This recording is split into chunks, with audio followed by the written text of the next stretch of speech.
Thank you so much for having me. I don't want to set this stage because that feels funny. My name is Kiva Reardon. I'm from Toronto, Canada. Thanks. And I do a bunch of things. One of them is program the Google series here at the Miami Film Festival. I also work at the Toronto International Film Festival as a programmer for the Middle East and Africa, and I'm also the founding editor of Clio, a journal of film and feminism. So I do a few things. But I'm sorry, I have to read what I'm going to talk about because I have terrible memory. But yeah, when I was asked to do this and the topic of taboo, I thought, oh, this is excellent. And it was suggested that I actually read from a piece that I had written in December of 2016 about women and film criticism. Before I get to that, I do want to just talk a little bit about the Google series. It's called the Google Seminar Series on Gender and Racial Gaps in Film and Tech. And when Jay LaPlante, our festival director, asked me to program this, I was ecstatic because it's really cold in Canada right now. So that was a bonus to come down here. And I love the Miami Film Festival. And also, this topic has become it's kind of like taken over my life. And sometimes when I say that, it feels like I sound like a saint, but I promise you it's so selfish. There is no other industry other than film that I would rather work in. And I want it to be better. And I want it to be better for my friends, I want it to be better for all women, and I want it to be a place where that's inclusive and we're not just seeing the exact same kinds of stories on screen over and over and over again.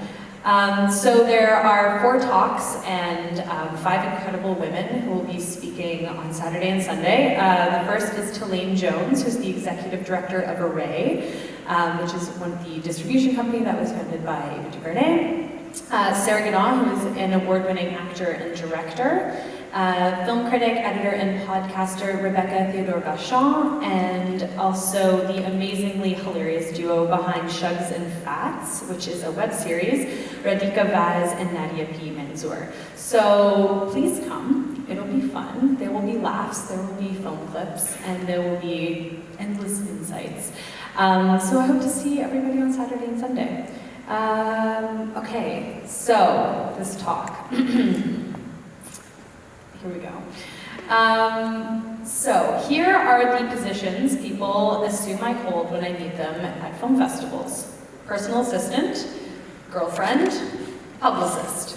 Sometimes if I'm dressed well and I've slept a lot, which is not right now, I might get asked if I'm an actor, occasionally if I'm a producer. If I'm standing at the back of the room alone trying to take a moment, I usually get event planner. Now, there's nothing wrong with any of these jobs, it's just I hold none of them. I've sat down in meetings where people assume I'm just there to take notes. And if I'm lucky enough, I have a male boss or colleague who will explain that I'm not someone's +1 or an administrative appendage. I'm grateful to those men who speak up on my behalf, but I also resent the reality of my professional life, or that reality of my professional life. It's unnerving to see the click of recognition in usually a guy's eyes after usually another guy contextualizes me.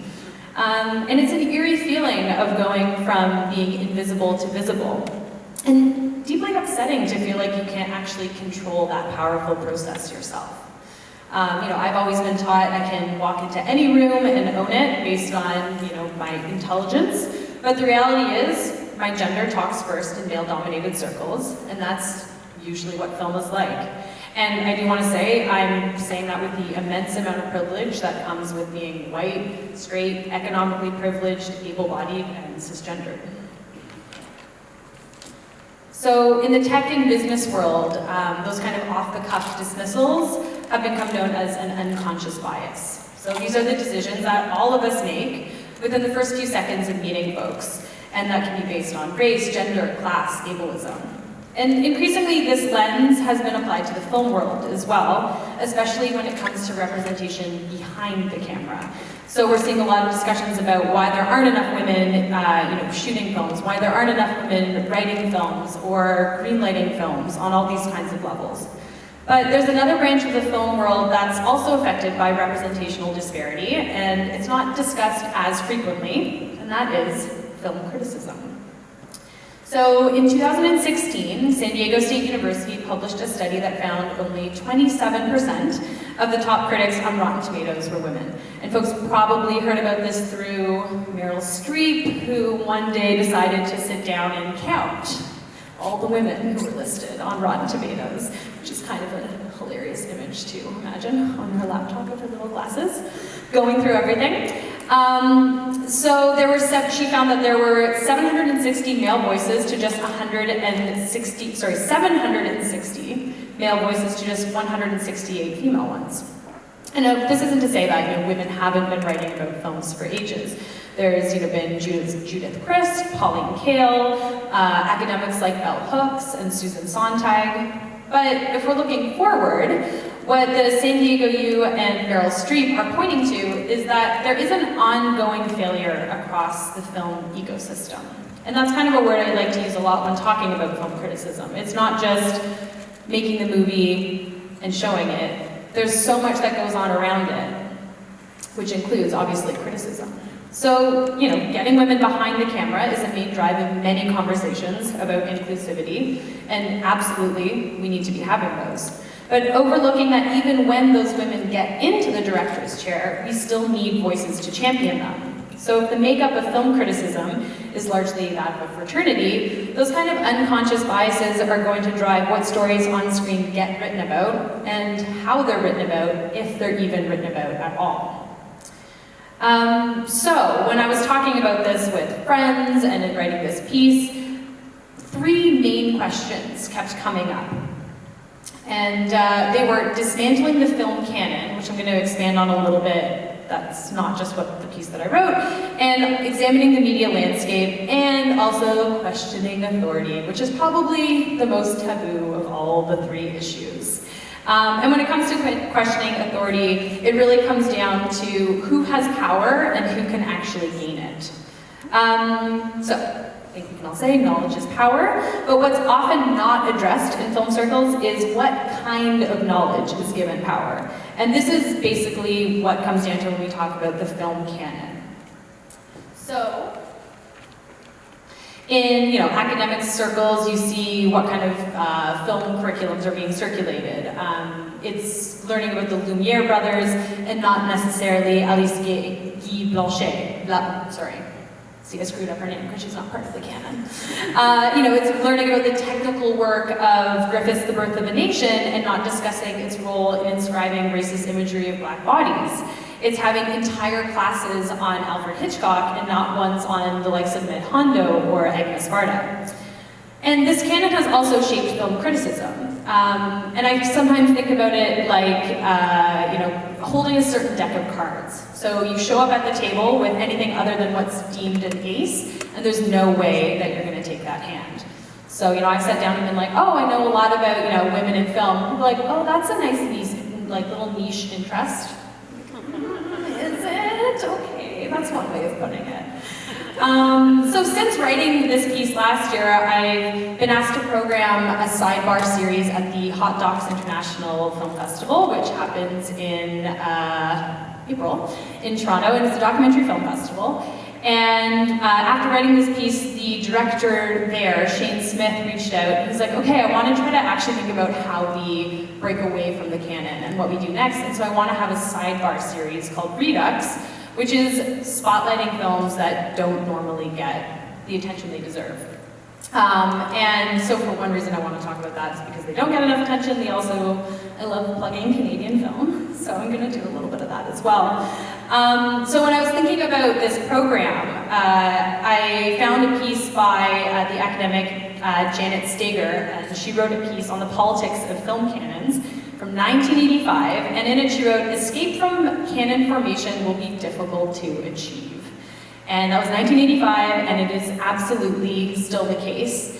And I really think that, it makes sense, because basically what the canon does is gives borders to film knowledge, and it's a ceaselessly expanding universe, and that can be absolutely overwhelming. But the key thing when thinking about the canon, I think, is that recognizing that, yeah, we're always going to try to put parameters on knowledge and education because otherwise we're just going to feel like we're lost and sinking into some ocean of endless facts. But we have to recognize that putting those borders up, like any kind of borders, is a political act. It's not arbitrary. It's written by human beings with lived experience that is saturated in all kinds of biases.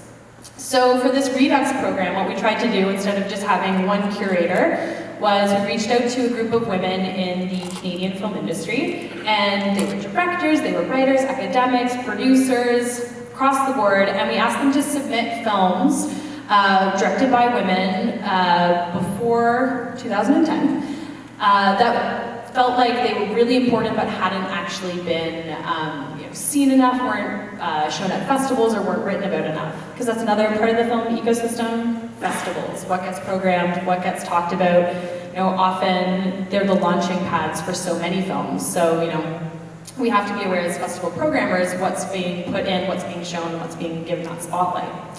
So I won't talk too much about the Redux program, but because maybe you can come up to Canada and come see it. But a few of the films that made it in were, the first one is Sisters in the Struggle, which is directed by Dion Brandt and Ginny Steichman, and it is a portrait of Black Canadian women's resistance and political activism from the early 1990s, and it's so resonant today in terms of what BIPOC folks are doing up in Canada right now. Forbidden Love, The Unashamed Stories of Lesbian Lives, Lynn Fernie and Erilyn Weissman, and this basically became like the cornerstone of world lesbian history, which also came out in the early 90s as well. P for W, Prison for Women, Janice Cole and Holly Dale. This was another sort of queer-focused story, but also one where we don't often talk about incarcerated folks, let alone incarcerated women, and this was another film that went behind the walls of the Kingston Penitentiary, which is our biggest maximum security prison in Canada. Mohawk Girls by Tracy Deer, which is a story of 3 teenage girls living on a reserve in Canada, and it actually went on to become a scripted show on APTN, one of our the Aboriginal People's Television Network. And Tu as crié, Let Me Go, which is a really beautiful experimental documentary following Anne-Claire Poiré after her daughter's murder, and she sort of explores loss and how to come to grasps with that kind of devastation. And lastly, Tiger Spirit by Min-Suk Lee, which is a really groundbreaking piece of investigative journalism that looks at the border between North and South Korea. So just casually plugging those in an effort to expand the canon, because that's one way I like to think about it. We're never going to get rid of it, but we have to be able to expand it and start to be able to acknowledge that it's not just sort of one kind of film, one kind of look that matters. We're going to have to widen our concept of basically what's good. So, returning to sort of where I left off in the piece, we're talking about the canon in this kind of way of like holding a deck of cards, basically. So, as I was saying, this kind of creates a gatekeeping effect. So what it comes down to is it's not just expressing your opinion in film criticism, but proving you have the merit of having one to begin with. And I'm quoting here from Angelica Bastien, who's an amazing Chicago-based writer. Follow her on Twitter, Instagram, all of it, follow her work. And she was saying, having my knowledge questioned constantly is different than having my writing questioned. And this can be really exhausting work for women working as film critics, because it creates the double labor of not just defending your point, the work of any kind of criticism, but also proving constantly, time and again, that you merit having that seat at the table. And returning to the role of the canon, this really shapes tastes and what's deemed worthy of critical thought. So another amazing writer, Sophie Mayer, she wrote a book called Political Animals, The New Feminist Cinema, which everyone should go out and buy. And she also is a regular reviewer for Sight and Sound. She says the domination of, and this is my favorite quote, the great canon of penis works leads to taste being held as sacrosanct instead of recognizing that it's being shaped by your personal experience and thought process. So basically, as a playbook of film criticism is built to favor certain experiences and histories, those with expertise in other arenas are deemed, as I was saying before, niche or small. And those are words that, as Mayer notes, have become code for basically saying female or coming from a marginalized experience. So on a practical and really pressing level, all of this means that contemporary conversations are shaped through predominantly a white male lens. Simran Han, also please follow her on Twitter and everything, she's another brilliant writer based in the UK. She points out how this played out last year in regards to Lemonade. Think of all of the people who watched Beyonce's Lemonade and decided that it was inspired by Terrence Malick without giving a second thought to Julie Dash or Zora Neale Hurston. This isn't to say that female writers can't or shouldn't be considering the Malicks and the Godards and the Truffauts that have absolutely shaped history along the way, but we need a radical expansion of film knowledge. As Hans neatly says, more diverse perspectives means less of a consensus, and this means sharper criticism. So the solution to expanding the canon could be simply to rewrite history, but that's probably not going to happen. And also in this digital media age, which I always feel like a mom when I say it, I'm like, the digital media age, it kind of increasingly feels like this is a battle of the decibels. Natalie Atkinson, who's another amazing critic, do you see what I'm doing here? Just giving you a list of people who you should read and follow. She writes for the Globe and Mail and is a freelance arts and culture writer. She says the context of criticism has changed so much with the internet. The free market is correcting itself, the free market isn't correcting itself, but instead of publications seeing this as an opportunity to innovate, they're still hiring the loudest people. So this idea of loudness was also one of the motivations for me starting Cleo, the Journal of Film and Feminism mentioned, with a group of women nearly 4 years ago. Shameless plug, the new issue will be out on April 20th, and the theme is soft, and it's going to be great. We wanted to create a space where new writers could get a foot in the door and then start working their way up the byline ladder. A space where writing about gender, race, and politics wouldn't be seen as marginal or not mainstream enough, and where writing about older or overlooked films, again, going back to that idea of the canon, was actually encouraged. So we've now put out 12 issues, and I think we've made some progress. I firmly stand behind the quality of everything that we've published, but what I'm also not about to overlook is the numbers and the quantity. Issue by issue and piece by piece, we're intentionally chipping away at an industry that is very male and very white. But admittedly, this work is slow and it's hardly lucrative, which I feel like needs to be talked about. And we're really lucky that we got a grant last year. We do a lot of fundraising. But as writing and editing full-time positions become scarce, the pressure on publications increases, meaning they are less likely to take risks on newer voices or even to work in cultivating new ones, which really used to be the defining work of amazing editors. So, as Natalie put it, when Variety needs to hire a new film critic, they really need to justify it. So they're more likely to bank on voices that are, as she says, already given to being the boldest and loudest and steering the tenor of the conversation. And that's usually men. So for all the talk of new media's new possibilities, which of course do exist, larger platforms are still adopting the old school pattern of punditry. This is also a problem because it kind of results in these segments of beats. Simran Han said, I'm often assigned the woman or the POC beat, which isn't necessarily a problem until, say, the David Fincher interview I want gets given to a white dude. This kind of editorial assigning strips away the possibility of women to be seen as generalists, as their perceived authority hinges on a projected idea of lived experience and not necessarily their taste.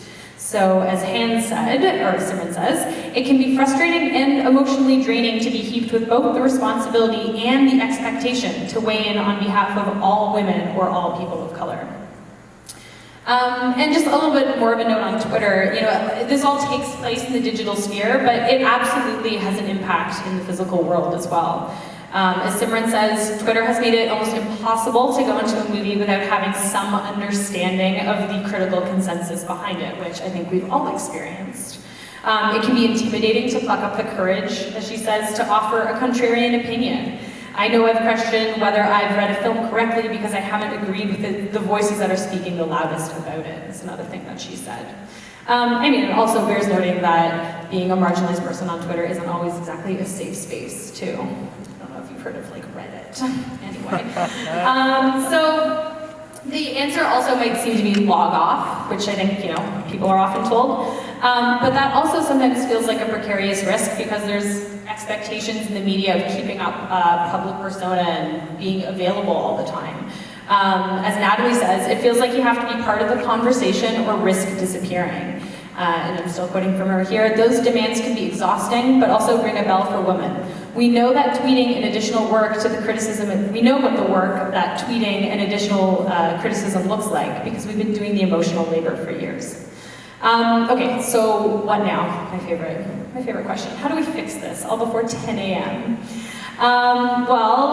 Angelica told me that film criticism needs a major reawakening, but if history has proven anything, that's not going to happen without forcing difficult conversations. And those are conversations about race, about sexism, about bias, and about power. These are questions that require an arts community that fancies itself to be, already pretty aware and pretty woke, as the kids say. I'm such a mom, guys. I don't know what to do. I'm so sorry. To do some serious introspection. Male critics, this is quoting Angelica again, male critics like to believe they're liberal because they retweet women and people of color, but who are you recommending for jobs? What films are you championing? And this is something that Simran also reflected when we were talking. She said it pretty simply, hire more people who aren't white men. It's actually that simple. There's no lack of brilliant, incisive women writers and people of color who have a deep knowledge of film. And again, coming back to that canon, it's a deep knowledge of film that might not be one that's set up in film canon 101, which is what you learn in university. But until the film community starts to examine its biases and start talking about this taboo topic, see what I did there? Brought it all back. There will always be a sense that certain folks are allowed into the inner circles of cinephilia, and others are going to be left out. To change this is absolutely going to take time, but frankly, as I said off the top, I've given too much to film, and I love it far too much to actually give up. As Sophie Mayer says, unconscious bias can be used as a get-out clause by white guys. But I'm a white cisgendered woman, so I do the fucking work. Sorry, am I allowed to swear? Okay. So I do the fucking work. I have to learn, let other people speak, and acknowledge my own ignorance. I think that is really a point where we can start, and in the meantime also take inspiration from Angelica, who says, instead of wasting my time on Twitter, I'm going to pitch my arguments, make money, and prove I'm a better writer. So, that's that.